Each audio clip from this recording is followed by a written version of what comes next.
성부와 성자와 성령의 이름으로 아멘.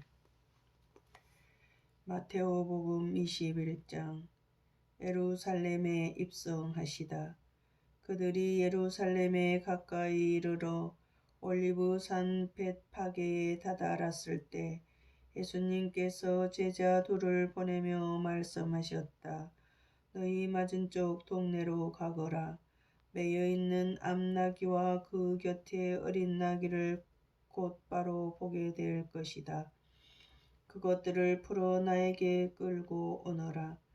누가 너희에게 뭐라고 하거든 주님께서 필요하시답니다 하고 대답하여라. 그러면 그것들을 곧 보내줄 것이다. 예언자를 통하여 하신 말씀이 이루어지려고 이 일이 일어난 것이다.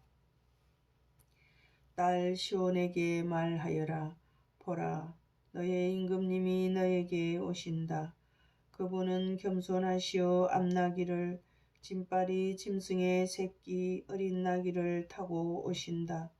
제자들은 가서 예수님께서 지시하신 대로 하였다.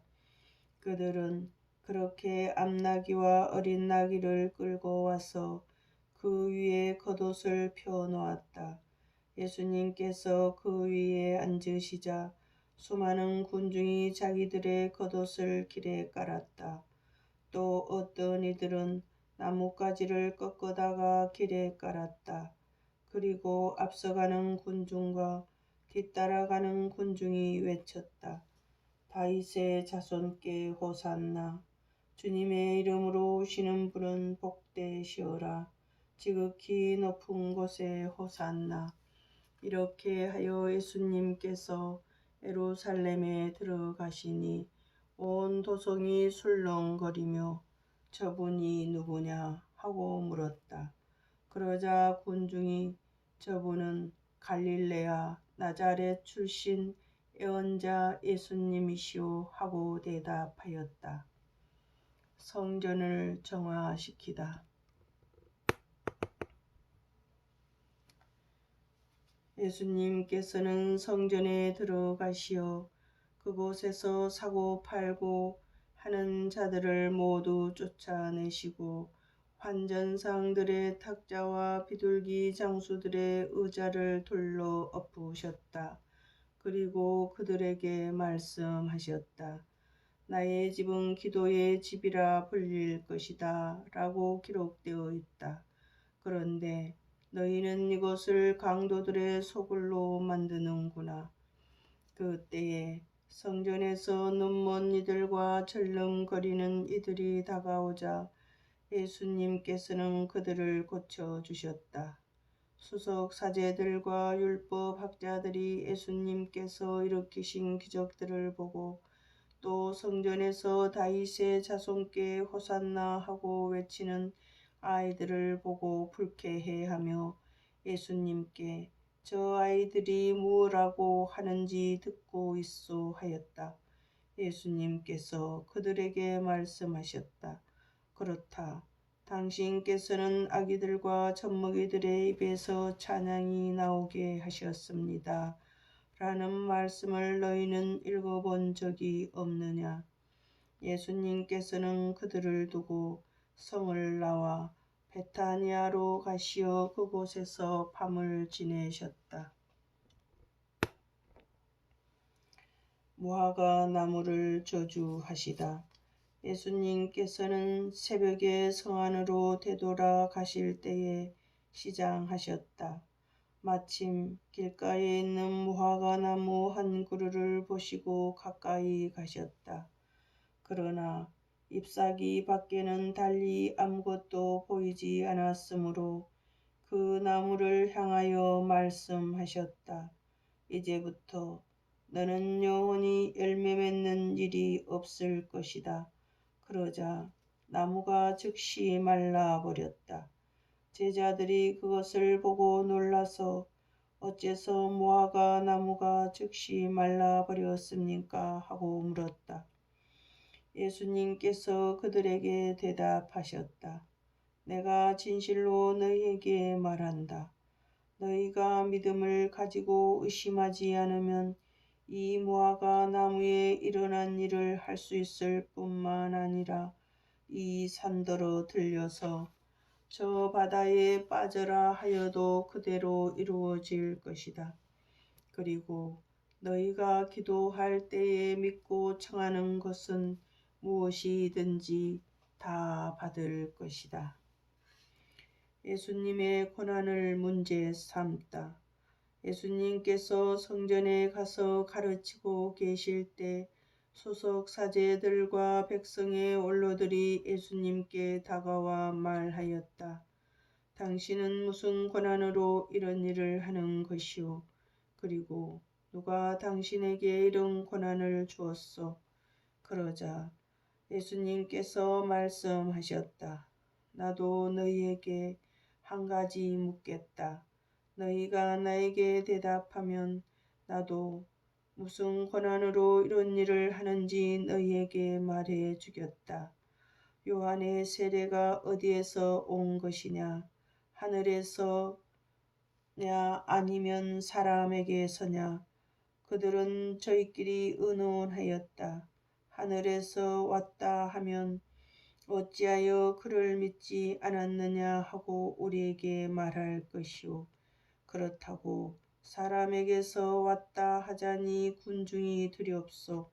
그들이 모두 요한을 예언자로 여기니 말이오. 그래서 그들이 예수님께 모르겠소 하고 대답하였다. 그러자 예수님께서 그들에게 말씀하셨다. 나도 무슨 권한으로 이런 일을 하는지 너희에게 말하지 않겠다. 두 아들의 비유. 너희는 어떻게 생각하느냐? 어떤 사람에게 아들이 둘 있었는데 맏아들에게 가서 애야 너 오늘 포도밭에 가서 일하여라 하고 일렀다. 그는 싫습니다 하고 대답하였지만 나중에 생각을 바꾸어 일하러 갔다. 아버지는 또 다른 아들에게 가서 같은 말을 하였다. 그는 가겠습니다 아버지 하고 대답하였지만 가지는 않았다. 이 둘 가운데 누가 아버지의 뜻을 실천하였느냐? 그들이 맏아들입니다 하고 대답하자 예수님께서 그들에게 말씀하셨다. 내가 진실로 너희에게 말한다. 세리와 장녀들이 너희보다 먼저 하느님의 나라에 들어간다. 사실 요한이 너희에게 와서 의로운 길을 가르칠 때 너희는 그를 믿지 않았지만 세리와 장녀들은 그를 믿었다.